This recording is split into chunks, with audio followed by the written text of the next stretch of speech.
The broadcast is now starting. All attendees are in listen-only mode. Hey everyone, this is Nick Hahn from Clovis. We're going to get started. We're just going to give it another minute or two though. We still see a lot of people joining, so we'll go ahead and get started at 2 after the hour.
All right, hello everyone. We're going to go ahead and get started with today's webinar. Welcome to our webinar on 3 prospect conversion myths.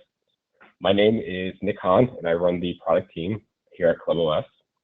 Clovis is really excited to have David Steele, the Chief Viral Officer at Sneeze here, to share his sales perspective and expertise with all of you today. He'll be explaining the 3 prospect conversion myths and giving some advice on what you should be doing to better convert leads.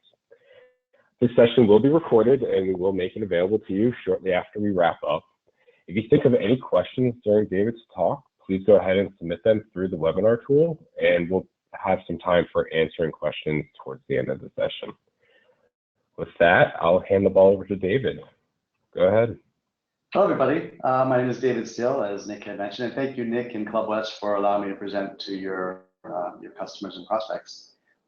Sneeze is a full-service digital marketing agency that specializes in lead generation and member conversion for the fitness industry. And we build ads and what we call supporting collateral that gets prospects pre-sold before they walk into the club. And our ultimate goal is not to bring people through your door, but actually the cash register. And today we're going to talk a lot about that in particular. This is my contact information, so at any time thereafter the presentation you want to get in touch with me, if you have any questions that you think of afterwards, feel free to reach out. And a little bit about Sneeze is, over the course of the last 10 years in servicing our customers, we realized there was only 5 things that were important: strategy, sales process, traffic, engagement, and results. And what we're going to see today is kind of talking about that and what we found over the last 10 years of working within the industry. So, as gym folks, the most I meet, math is something we all kind of shy away from. And really to understand close rates versus conversion rates, we have to first do a little bit of math to understand where to apply our energy and money spent. So I like to look at it from a basic level that if we had 1,000 leads and those brought us 140 members, and we had 200 people visit the club to get the 140 members, we had a 70% close rate and a 14% conversion rate. And what that really means is that members divided by visits is what equals close rates. And conversion rates are a little different, where if it's members divided by leads and you get conversion rates. Oftentimes this gets confused at the club level, because it's a lot easier to close somebody when you're face to face. In fact, 70% and higher is what we look for at a lot of the clubs we work with. But in reality is when you're doing digital marketing or any type of marketing, you're going to get a lot of leads, and that conversion rate becomes equally, or if not so, more important, because there's other areas and ways they can join. So going back to that example of what we have 140 leads, right? And look at what we do is, if we increased our leads 10%, right, or our close rate 10%, that would, or our conversion rate 10%, whatever we do is going to increase our members 10%. So it's interesting when you start looking at when you start actually applying the numbers to different areas, what actually does to your bottom line. And so the reason why this becomes important is there's only two numbers that really can affect, how if your close rate remains the same, how well you're going to do, which is if you had an increase 10% in leads and an increase in visits 10%, and actually what it does for you is it increases your members by 24%. This becomes important because when you start getting involved and really scaling your club and bringing in more leads, it doesn't necessarily mean it's going to have a bottom line result. And at the end of the day, leads are nice, visits are nice, but members are what pays the bills, and we have to make sure that we hit the ground running. So I try to put this into three myths that I see in the health and fitness industry, which is people that express interest in your club are ready to join your club. And oftentimes that's what leads to the lowest conversion rate, is people just don't come into the club. So I looked online and got some analysis from IRSA, and though it equals more than 100% because people were allowed to have more than one answer, but 70% found that they feel out of place if they join a club. 18% do not exercise, 18% do not have the time to exercise, 27% exercise somewhere else, and 54% find it too expensive. And what's interesting when you look at these numbers is kind of the growth of like Peloton, for example, right? And they're they're the kind of the new home market fitness apparatus on the scene that taking the world by storm.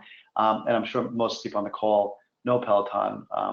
Is that they've attracted to a lot of people that don't feel they have the time, because people feel like going 5 minutes to the gym is more than they want to spend. So they've tackled some of these issues that they've had, which has clubs scratching their head. Well, we offer so much more. If we really look at those numbers in a little different way and really look at what people are looking for, 17% really need to feel like it's a sense of community. And that's why CrossFit does so well in member retention, is because people really feel like they're part of the community. 18% need ease of entry, right? They need to know that it's easy to get into the club, easy to join. And that's where we're seeing numbers start to skew to join onlines being more effective today than ever before, because people just want to make sure that they're paying one price, that everything's seamless, and they're able to join. 27% really are looking for differentiation, right? It's how do you differentiate your club from your current, what you're doing? And 54% need to show value. Like, how do I show more value? So in order to do this, we really have to really think about like how our leads come through and how things work. And we're going to get to that throughout the presentation. Myth number 2 is web leads don't convert. Well, we've done studies across Club West and all the partners that we work with, and try to figure out what's a good web lead conversion. And between 15 and 25% is what we're showing from from leads that come out on Facebook, Google, Instagram, and YouTube will close about 15 to 25%.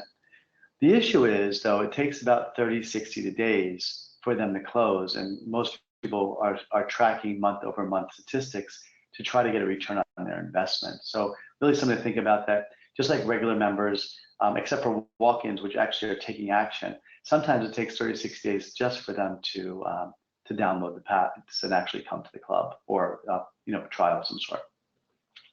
Myth number 3 is a little more complicated, that low price, high volume clubs and boutiques are the reason for low conversion rates. And well, that one's true. That is the reason why we're seeing low conversion rates. But as we go through, you might find it's really a different problem or situation in itself.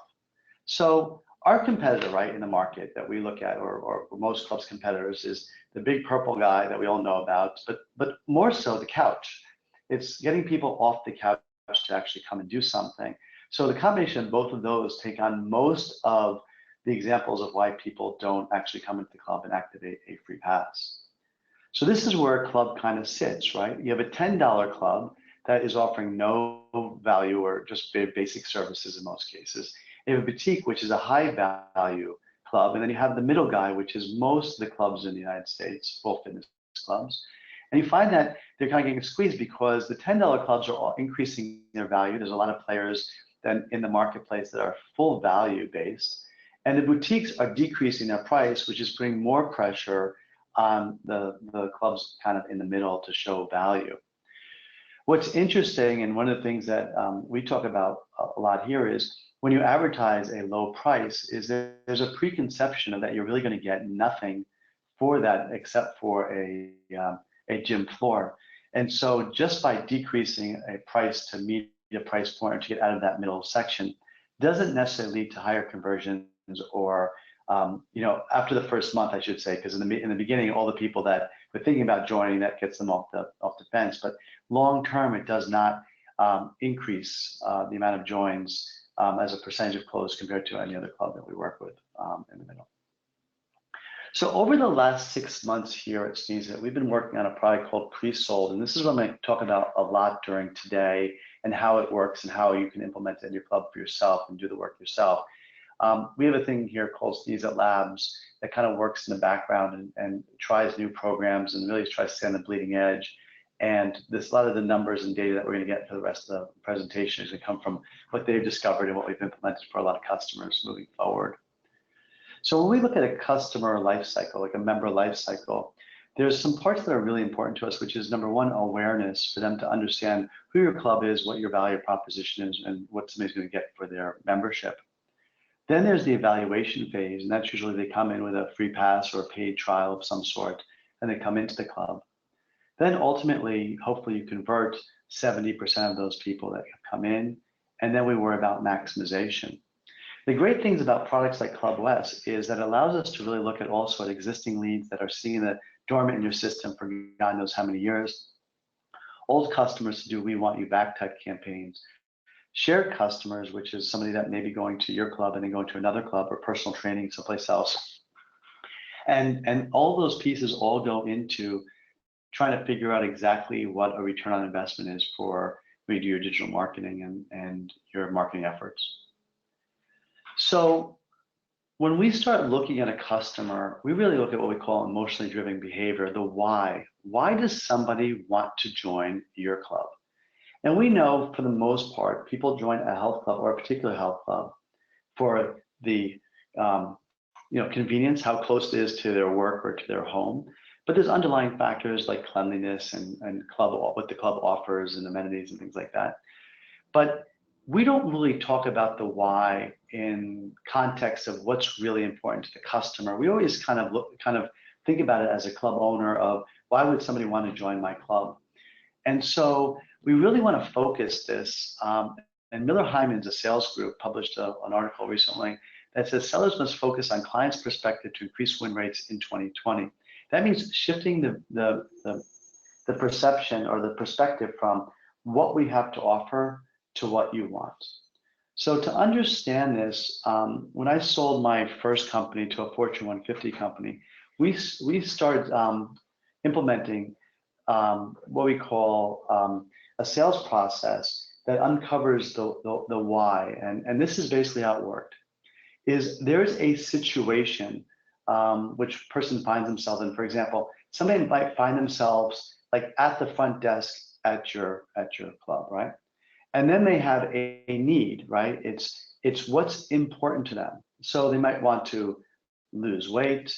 They may want to get more fit. They might want a social experience of like-minded individuals. We really don't know what that is, but we can ask. That's what brings you into our club, and that gives us our need. But what's most important is what we call the need behind the need. And that's why marketing becomes so effective, because no matter how many different scenarios people lay out, there's only three needs behind the needs. We call that fit. Financials, is this going to impact me financially, dollars and cents? Is it an image, meaning that how am I going to look to my friends, coworkers, family, to other people? Like, what's that going to look like if I join your club? And time and efficiency, which is what we call soft dollars expenses. Like if the club is 5 miles away or 5 minutes away versus 30 minutes away, that would be a time and efficiency situation. Also, how quick you can check in, find parking, all those things become really important.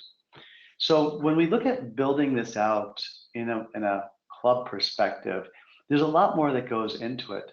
So going back into the fact that somebody's at your club, find themselves at your front desk and they want to lose weight, it may be an image sale that we just don't know. They might want to be losing weight for their spouse, right? And they want to look a little better and feel a little sexier, and that's why they're in there.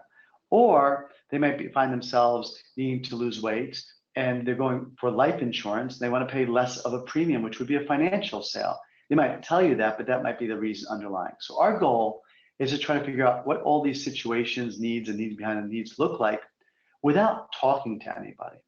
And we start that by creating this map, which creates the main topic. What is the need? Is it to lose weight, get in shape? And then what is the big result that you're going to get from that? Then we look at the pain they want to avoid. That's going to be the need behind the need, what they want to avoid happening. Any roadblocks that may be in their way. And then another need behind the need, which is the time frame, which is how efficient it's going to be. So for example, your goal might be to lose weight, right? And the pain you might avoid is, and you don't have to do it on your own. So maybe we have something where it's, you're working out with a buddy or a coworker, and the roadblock may be that you can't find the time, or you don't have a person, a friend that you would want to work out with. So we have to uncover and figure out that in the copy. And the time frame might be within the next 30 days. So it might be lose weight, right? Start working out with like-minded individuals and get in better shape in the next 30 days. Might be the whole kind of focus on one topic. And another topic maybe similar, might be lose weight, and start getting the attention that you're looking for. And it's not as hard as you think it's going to be, because people find working out is hard. And the next 60 days or something. So we start building up this storyline to get a better understanding of what we're doing and how we're kind of pointing people in the right direction. There's many of these focuses, so don't think of it as just 2 topics, but we build this out quite extensively, and we recommend you doing so as well. Trying to come up with personas of each individual, not by their financial persona or some random like average check-ins and things of that nature. Try to build their persona based upon their needs and the need behind the need. It becomes a lot easier to do it that way. So when evaluating brands, consumers primarily use emotions rather than information. And we get tied up with offer-based selling most of the time. And when we're seeing and we're getting ads and offers from our clients to create online, most of them are all offer-based. And as the market heats up, you'll see them become more aggressive over certain times. Sometimes in the beginning of the month, competitors do something with like a 25-cent down payment, or at the end of the month, if sales aren't going as well, they kind of decrease it at the end of the month. But we find that stories resonate a lot more in people wanting to pay full price and not discounting. And that's what we're talking about, is that at any time we can lower our price, or what we call the race to zero, where you actually lower your price low enough where everybody joins. Soon I think we'll be paying people to work out. But the real challenge is how to get people to pay full price and be happy to pay that full price. And the way we do it is using something called social proof. Social proof are the 5-star reviews that you receive online, or you might get them if you're using like a Listen 360 product or Medallia or any type of NPS score. Those are the 5-star reviews you'll find there. And when you start reading through your 5-star reviews, you actually start building the story as your customers see it. let me put that your good customers. Yeah, I mean, it's easy to build a story in your 1-star reviews, like the locker room wasn't cleaned up and this wasn't done. But we want to build it on the positive reviews of people that actually, feel good about your brand. And so we start building the stories such as, I love your club. It's friendly, supportive atmosphere, regardless of the level you're on. It's clean. Cleanliness is like the #1 thing people look for. So clean, plenty of weights and cardio equipment, great classes, programs, and trainers. A beautiful, well-maintained and well-staffed gym. This is actually quotes from a customer right off their Facebook page. Doing this gives you a different perspective, and then creating and weaving a story behind it becomes really important. The next piece we do is what we call anchoring. Anchoring is coming up with what is important, the imagery and the words that are used to make people feel that this is what they're going to get. So this is a snippet from a larger ad that a customer is doing. And you'll notice it shows the instructor in an image and then actually talks about the instructor. And it ties those 2 points together, and that becomes extremely powerful. What's also neat is that don't think that these videos and things I'm going to show you as we move forward take all that much to do. This was shot from an iPhone during the class itself. And I'm not going to show you the full video of this one, but I'll show you other ones that really kind of bring the customer into the fold and make them feel like what they're going to get. Now, I have to tell you, this is the ride from Les Mills. It's an expensive product they put in the club. They had to show a return on investment. The classes are packed, people love it, and they have a real differential over every other club in the marketplace that doesn't have this. They've done the investment to make sure that they differentiate themselves with their programming. It's our job and your job on this call to differentiate yourself in the public eye. Because ultimately, like everything else, this is a piece of equipment that if not marketed correctly, will just sit and gather dust. And a $150,000 investment, well, I don't think they'd be too happy at doing that. So they're finding the class participation is incredible. They're getting new members that are joining. Anybody interested in indoor cycling, which is where it's targeted to, outside the club comes in and loves it. It's just another way to bring in your members. And we all know that music becomes so important when we look at any type of motivation. I mean, can you imagine a Group X class with no music and how great that would be, right? So when we're talking about motivation, music becomes really important, and choosing the right music that mimics what you're looking for and what you want to create is extremely important. And believe it or not, we actually ABC split test music as well as a lot of different pieces I'll show you in a bit when we're looking at the different ads that are going out, because music plays an important role of conversion, so does images and the different quotes that we're using, but music has a huge impact. The next part is that we add to these videos is what we call motivation through sound. You might have heard of ASMR, which is autonomous sensory meridian response. It's the brain tingles you get when you hear somebody whisper, or you hear think the thoughts in your mind when you hear somebody open up a soda or a beer that automatically registers in your mind that unique sound that it makes. Or in some cases, it actually takes people the wrong way, like fingernails on a chalkboard, which gets people kind of skeeved out. So when we're talking about these sounds, they really help with the lower end of the market as far as age, 18 to 24. It really brings people into the engagement. It works for both men and women and tech-savvy individuals, which are the people we're going to find online most of the time. And it's growing and growing. In fact, there was an ASMR commercial, just purely ASMR, that was done for the Super Bowl. I think it was Miller that did it, that got great reviews.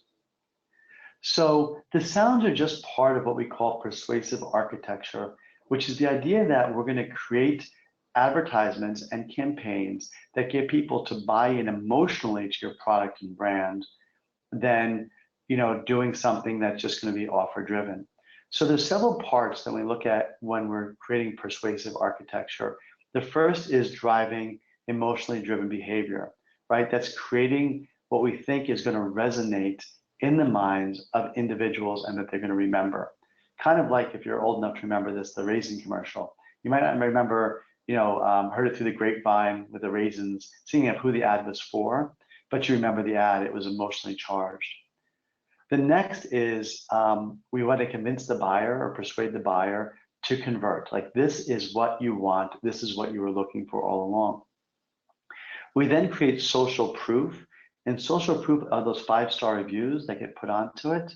Anchoring, which is the idea of having an anchor message that resonates with the individual first.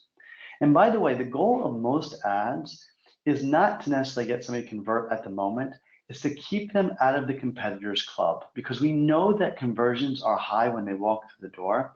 And if we can keep them out of the competitor's club, if they've gone there first, they have a 70% chance likelihood of converting there. So our job is to make sure they don't go into that club, right? We motivate them through transitions and music and use emotional connections. So what does that all look like? Well, this is one of our customers. I'm not going to play it to the end where it actually shows the customer name, but I want to show you, this is one of the products. This goes out to their members, and it's for a product that's small group training. So let's see if it'll play.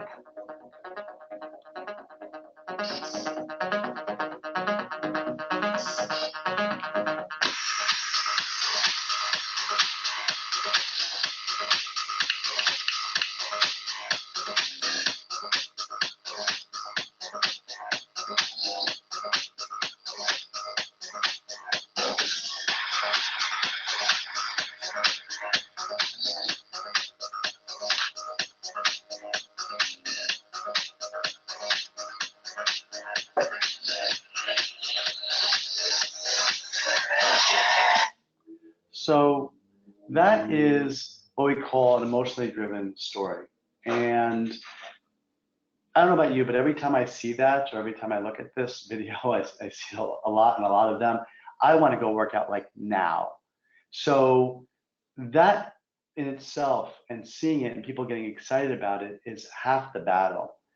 And a lot of times we miss that idea of actually having to get people excited to come into the club, assuming that people that fill out a free pass actually wants to join the club, is a lot different. I can tell you from experience and from the clubs that we're working with, and if you try this, I'm sure you're gonna find very similar results, is people come in ready to buy. And when people come in ready to buy, the job of the sales team is so much easier. It doesn't mean they require some prodding and poking and some calls, but on average, it takes about 2 less phone calls to get them into the club, and on average, the rate of increase when their club is between 5 and about 10%, depending on where the club is. So it has an impact of getting visitors through the door, as well as getting them to actually take action. Well, then next comes copy, and copy is equally as important, because video is just half the story. People will see a video over and over and over again, but it's really needs 2 other parts. The how, which is, you know, how to engage the prospects and highlight your uniqueness in the copy. And the what is, like, what is the offer? Like, what am I going to pay? What am I going to do? What's it going to cost me? So the video starts the story and getting the image through, but the copy kind of takes it home and increases the conversion rate. I just noticed that the wording on this slide got a little messed up, so I apologize about that. But we were creating what we call an emotional connection matrix, which is the better the story, the better the offer, right? The more passes, the more joins. So you have to weigh that out with actually the financial aspects of things, because you can't offer an offer that's 0 and not make any money, but someplace between whatever you're doing now and full price is also on the table. How compelling the story is will get people to want to take action.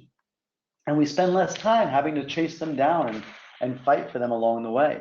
And ultimately, if you look at it, it saves a lot of time and energy, where the sales team can then go out and actually do their job and not spend their time just trying to reach people, but actually selling memberships, which is all what we want. So where do these ads go? How do they work? Where do they put them? I know, and how do we take what we know and kind of target the right person? Well, the first thing is, well, we can segment the audience pretty easily. We have algorithms. Facebook has algorithms that you can find fitness-minded individuals, people who are interested in weight loss, whatever it is you're at, and you can find a person, right? You can find what they look like. But there's more to the story when you start talking about actually how to target individuals. Because when we're targeting individuals, for the most part, we're setting up ads flat. And currently, in most cases, or if you're using an agency or doing things yourself, your ads are running all in parallel, which is you have differentiation, if you have that, amenities, programs, passes, price, all running simultaneously. And then the person on the other end, the recipient of the ads, is kind of choosing what works for them, what doesn't work for them, how to navigate everything that you've said. And if this was a salesperson kind of on the other end, when I was training a lot of salespeople at the time, it's almost like verbal diarrhea. It's like giving everything you can at once and not listening to what they're actually saying. So a lot of our investment in time and energy went into this structure, which is a funnel structure, which it starts out with the differentiation. We start showing people why we're different, what makes us different, why you should come to the club. Then we go into what we call the amenities and programming stage. So they may see 75% of the video and move on to an amenities or program, but also they might only see 50% of the video and they might see other videos thereafter, so they're not ready for the amenities and programming. The funnel only continues after the action is actually completed or a certain percentage of the action completed. So if you click on an ad, you might see certain, like an amenity ad or a program ad but didn't join. You might start seeing past ads and price ads. But we're looking at taking you around a funnel. And the reason for the funnel is this, is that instead of every month, every week, every year, going ahead and creating ads from scratch and trying to bring people through this flat segmentation, when we change or have a flash sale or pricing, we can actually pinpoint only the people we want to show the pricing ad to, which are interested parties that maybe did not take action, versus differentiation ads, which they might have seen 1,000 times, and we don't want to spend our energy there right now. We want to spend our energy on conversions. And so having this emotionally persuasive funnel allows us to do that. But it also allows us to do something a little different as well. So I showed you earlier where we can actually segment based upon an interest. But now when we start looking at segmentation, we're looking at that interest that we saw earlier. But then we're also might look at, hey, people that watch Group X ads may start seeing this type of ad. People that are interested in the pool, they clicked on ads that featured a swimming pool. We want to show them this type of ad. And starting to really get an ad by consumer becomes a lot more important. What also we start to learn from this data is what converts better. And that's the big question we often get is, like, what ad do I want to show to who, to what do I want to do it this way? How much do I want to charge?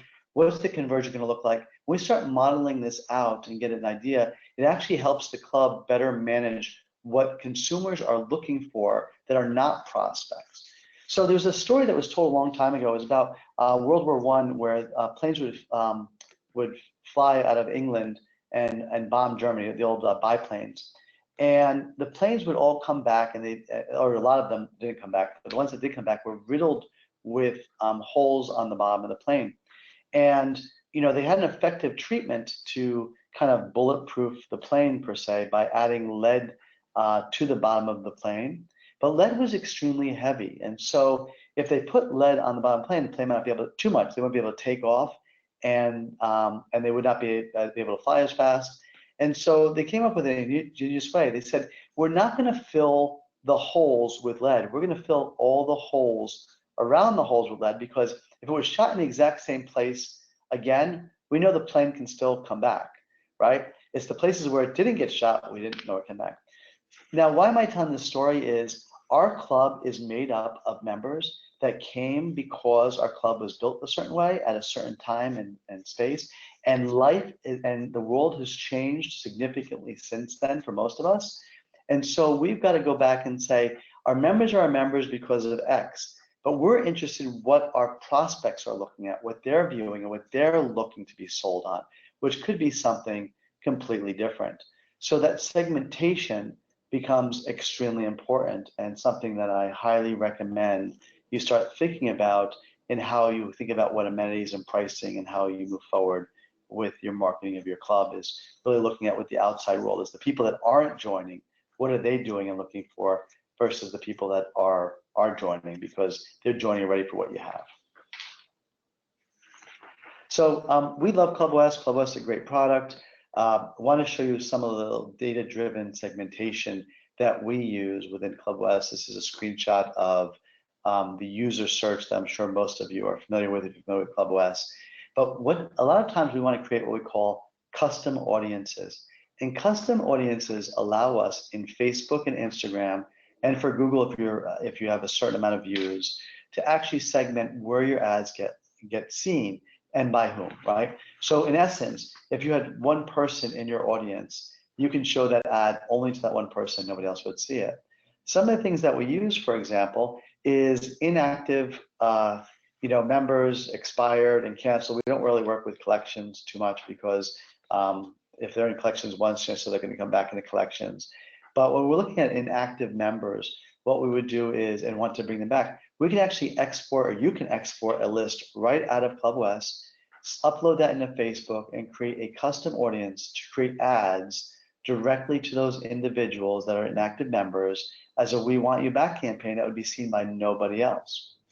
By the flip side, right, we might want to promote a new program such as small group training to active members. And so we want to, only members are going to see this program because they can only take advantage of it. Same thing with web leads, buddy referrals. Now, the problem with buddy referrals is you can't email them. I can't text them, which is probably the most effective way to get a hold of them because you don't have permission, and emailing them comes dicey at times as well. So what happens if you start creating ad groups on buddy referrals, right? People that want to talk about like working out with a friend. That's a great way to look at it. Another place, an important way to kind of look at your data is, I believe through ClubOS's API, but definitely our API that we have with them, we can adjust the lead source. So we can actually type a lead source, for example, might say sneeze it dash group exercise, right? A lead source might be sneeze it dash spin, sneeze it slash pool. Those are people that came in on ads that have those amenities. And when your salespeople see that, or if you're making cold calls, whatever it is, or we're doing email campaigns and email blasts, we can start segmenting and targeting those as well. And the question comes up is, why do we do all this? Like, what's the point, right? We call it walling in the customer or prospect, right? We don't want them to see an ad or a billboard or a sign or get a call or get an email from anybody else but us. Because the moment they let somebody through the door, the doubt comes in and their willingness to try something new is going to increase. So we really have to kind of, really before it even starts, to actually show this and actually, so anywhere they look online, anywhere they're seeing, information, we want to be there for them. We want you to be there for them.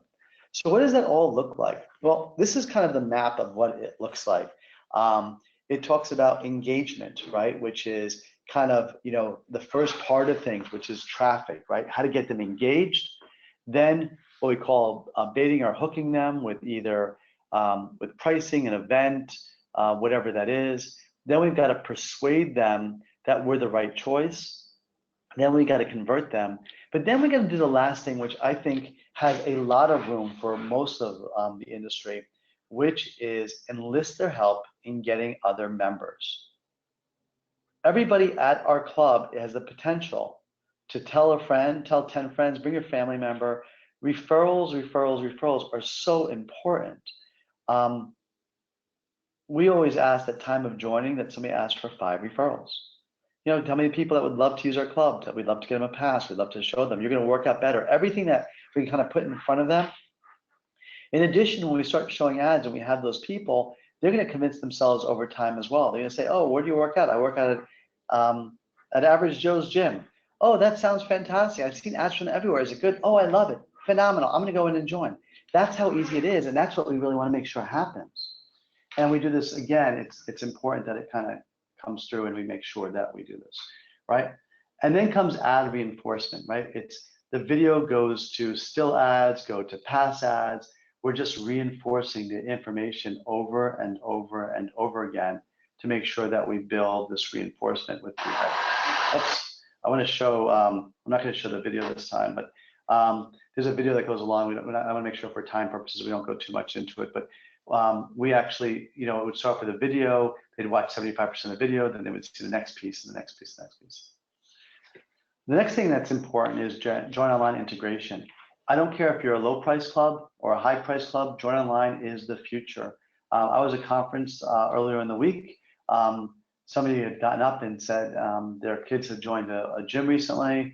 It was a different gym than their mother, who was at the conference, had suggested to them. And the reason for it is they joined online. They did not have to talk to anybody. Millennials do not want to start conversations with individuals with fear of getting into a fight with them, if that's physically possible, being persuaded to buy something that's not the right price for them. And you can see even in, say, the way people communicate with their friends and family, it's all done electronically with very little verbal communication or face-to-face.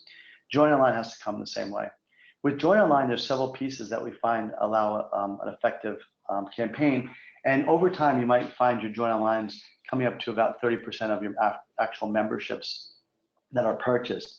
And that doesn't mean that people are coming there first and join online. They might come to the club tour and actually finish the transaction online. Maybe nobody was at the club at the time to talk to. Maybe they don't want to talk to anybody, but they finish it online. But there's also people who just go and join because they just want to join. They just figure they've seen everything, they're ready to go. A lot of the remarketing, retargeting ads actually work really well later on at night. It's called a moment of weakness, where you have a chance to pounce on them to get them to take advantage and actually to purchase. So an effective Join Online page has several components on it. First, it's what is included and what's not included. You need something to compare for them to say that this is a good choice, the best value. Even if you have to make a lower price point, if you only have one, there has to be a comparison. We find when you have 3, the drop-off is about 9%. When you have 1, the drop-off is about 9%. And when you have 2, it kind of works smoothly, where you get a 9% boost or increase. What's also important on the Join Online pages, and it's lost on a lot of the systems that you have currently in the fitness industry, but we have ways around that, is actually creating all the amenities and again, how it's going to work. The also important factor is how much is actually due today. And with the different CMS systems, the club management systems in place, there's ways to charge due today a certain price versus charging your enrollment today or however that's going to work. The reason why you want to charge something is you want to make sure the payment goes through. That's most important. If we found that if you do zero enrollment, just come in and you hit the payment a week later, those bounce quite a bit. You have all the people that just can't afford to pay the gym. Next is within ClubWest or any of the other CRM systems, but in ClubWest in particular, you're able to get data-driven opportunities, which is you can look at leads and web leads, and you offer promotions and amenities through email and text. You can do prospect active guests. You can offer them conversions, such as join today and we'll give you 7 extra days or a month free or whatever it is. You have missed guests, people that didn't activate the pass, get them in, and expired guests, people that come in that haven't joined or anything like that. You also have members. You can activate members with active members with friends and family, household add-ons, referrals. You can actually send delinquent emails out to people who are late for payment. Expired members and canceled members, you can do we want you back, things of that nature. Now, a lot of times when I'm talking to individuals, I'm told that, or I should say not so much told, I actually see the emails because we're on so many email lists. They don't look like they should. So within, and this is another ClubOS screen to look at, you can choose exactly the prospects and the members and what it is you're looking to accomplish, whether which individuals you want and how tight of an audience you want. We talked about origins and marketing sources, which is again another way to create a more specialized email. We have a term that I heard a speaker speak about years ago, which is specificity breeds credibility. The idea that the more credible you can become with what you're saying to people, the more likely they are to take advantage of what you have to offer. So these are ads or emails, I should say, that actually come out of ClubWest for one of our customers. And you'll see a picture of somebody spinning, maybe to somebody who's interested in spin. We might see a friendship ad to somebody interested in community. We do multiple languages, whether it be Spanish, French. We have clubs all over the world that we work with to make sure that we cover all bases and figure out the best way to market to our our prospects and our customers' prospects. Well, I'm at the 2:45 mark, which is exact timing. So Nick, I think I get a prize for that. But I just wanted to thank you for allowing me to present to your audience and thank everybody who was on this webinar. I greatly appreciate you being here today. Thank you, David. That was wonderful. I did want to jump in. We have a couple of questions. So we did have one question here. How much should be budgeted to create a commercial, and what is the optimal length of a commercial? So we actually create 45 seconds, 30, and 15. We find the 15 mark and 30, between the 15 and 30 mark is optimal. Like so for a 30-second commercial, we allow that somebody is interested when they hit 75% of it. From a 15-second commercial, we want people to make it all the way to the end to show they're interested. So that's kind of the metrics that we use. We also do 10 in some cases as we get lower down the pipeline to more like offer-based. And the question is, how much should be budgeted? I always think that question is answered in the wrong way, which is it really has to be the goal. Like, how many customers do I want? And then we can extrapolate for that how many leads you're going to need and what your conversion rate to figure out what that is. So it really kind of works backwards, which is when you're devising a plan, it starts with how many customers am I, what's going to cost me. The reason why I say this is we had a customer come to us, and this was a prospect. Actually, it never became a customer. I don't think they're in business anymore. The gym was struggling. They said, we need to have in 1 year 1,000 new members. That's our number, or we're going to be in trouble. And so we went back to them and said, okay, let's do the numbers. We ran a program for a month. It ended up costing, it was going to cost them close to $400,000 to get that 1,000 members. And I said, are you comfortable with a budget of $400,000 a year? They said, no. I said, then we're not going to be able to do what you want. We can't get to that number any other way than this. And then, that's the decision they made. That's the same decision you have to make when you're looking at budgeting this. What's your costs, and what can you afford per member, and then work backwards from that. Okay, great. And then we did have one more question. What rate of conversions have you seen that can be attributed to Sneeze It, essentially looking for ROI on ad spend? So it's between 15 and 25%, depending on the club. I want to tell you that the number requires club effort, right? If you're just going to, and this is something we talk about all the time, is that when somebody fills out a web form, they're looking for immediate gratification. Somebody has to get back to them immediately. And we find that after, I think it's like 16 seconds, or I'm sorry, after 6 minutes, excuse me, there is a 50% drop off in likelihood of getting that person back on the phone. And the reason for it is they're probably on the web doing nothing at the time when they actually filled out a pass or information. So conversion has a lot to do with is how much repetition and how much is you're actually, we'll call it blocking and tackling, the actual sales effort involved. But we see clubs that hit higher than 25% when they're actually doing all the right activities to bring those and have those people convert. Okay, great. And I think that concludes, we got one more question here. One question is, if I spend, and I think you kind of answered this earlier, but I think maybe saying it in different terms, if I spend $1,000, can I get 10 more members? Oh yeah, if you're not, you're in trouble. All right. $1,000, it's that'd be $100 cost per member. So in essence, if you got a lead in for $10, right?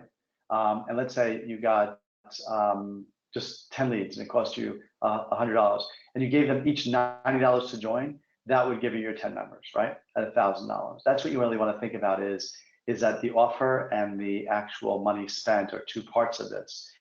And so at the end of the day is you can get 10 members with $1,000 spent because the cost of member has to be a certain dollar amount. You just have to be that way. I think we have one more question as well that just came in. Yes, we do. We are thinking about doing a direct mail ad to people in our area. Would you still have it be emotion driven versus offer driven? Direct mail should always be offer driven. There's no way to create an emotional connection with somebody on the on a piece of paper. It's impossible.